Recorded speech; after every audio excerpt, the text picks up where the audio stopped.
Hello बच्चों, कैसे हो आप लोग।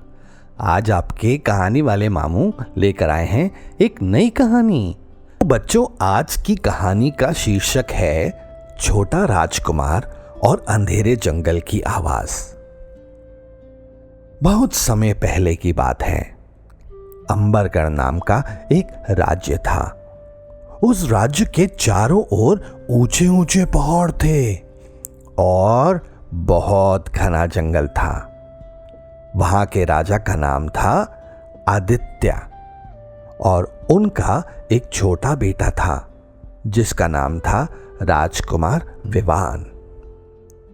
विवान बहुत दयालु था, बहुत समझदार भी था, लेकिन उसे एक चीज से बहुत डर लगता था। बताओ किससे? अंधेरे से। जैसे ही रात होती, विवान महल के सारे दरवाजे बंद कर देता। अगर कहीं हल्की सी भी आवाज आए तो वह डरकर चादर में छिप जाता था।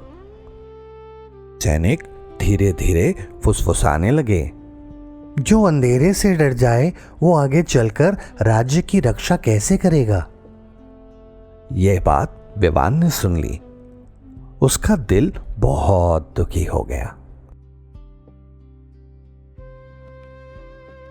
रात महल के बाहर वाले जंगल से एक अजीब आवाज आने लगी। पूरा राज्य डर गया। लोग कहने लगे, जंगल में कोई भूत है, कोई रहस्यमयी दानव आ गया है। किसी की हिम्मत नहीं हुई जंगल में जाने की।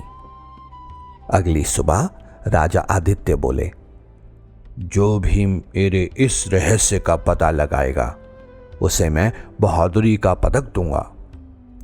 सैनिक डर गए, कोई आगे नहीं आया। तभी छोटा राजकुमार विवान धीरे से आगे बढ़ा। उसकी आवाज कांप रही थी। पिताजी, मैं जाऊंगा। पूरा दरबार चौंक गया। राजा ने प्यार से पूछा, तुम्हें डर नहीं लगेगा? विवान ने धीरे से कहा, लगेगा, लेकिन अगर मैं हमेशा डरकर भागता रहूंगा तो कभी बहादुर नहीं बन पाऊंगा। राजा की आंखों में गर्व चमक उठा और उस रात विवान एक लालटेन लेकर अकेले जंगल की तरफ चला गया। हवा तेज चल रही थी, पेड़ हिल रहे थे और उल्लू की आवाज गूंज रही थी। विवान का दिल जोर जोर से धड़कने लगा। उसके कदम रुक गए। उसने खुद कहा, विवान, बहादुरी का मतलब डर ना लगना होता है, डर के बावजूद आगे बढ़ना है। उसने गहरी सांस ली और आगे बढ़ गया। जंगल के बीच पहुंचते ही आवाज और तेज हो गई।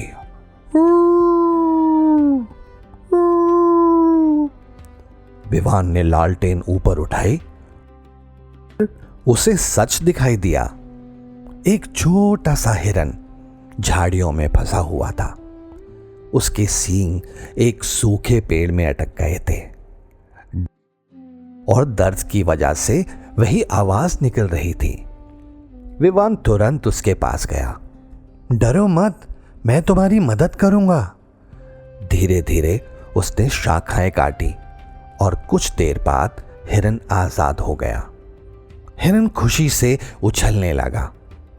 फिर उसने प्यार से अपना सिर विवान के कंधे से लगा दिया। पूरा राज्य इकट्ठा हुआ।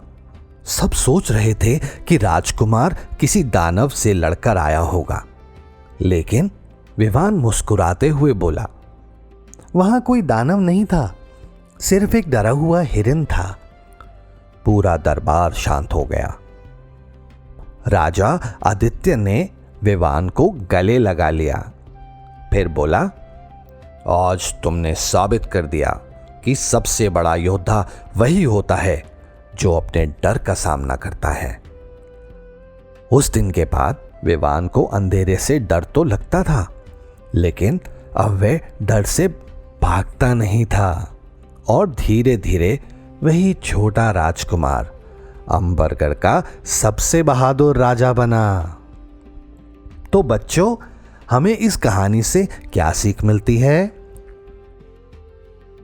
का मतलब डरना लगना नहीं होता, बल्कि डर के बावजूद सही काम करना होता है। तो चलो, ये कहानी यहीं समाप्त होती है। अब हम सोने चलते हैं। Good night.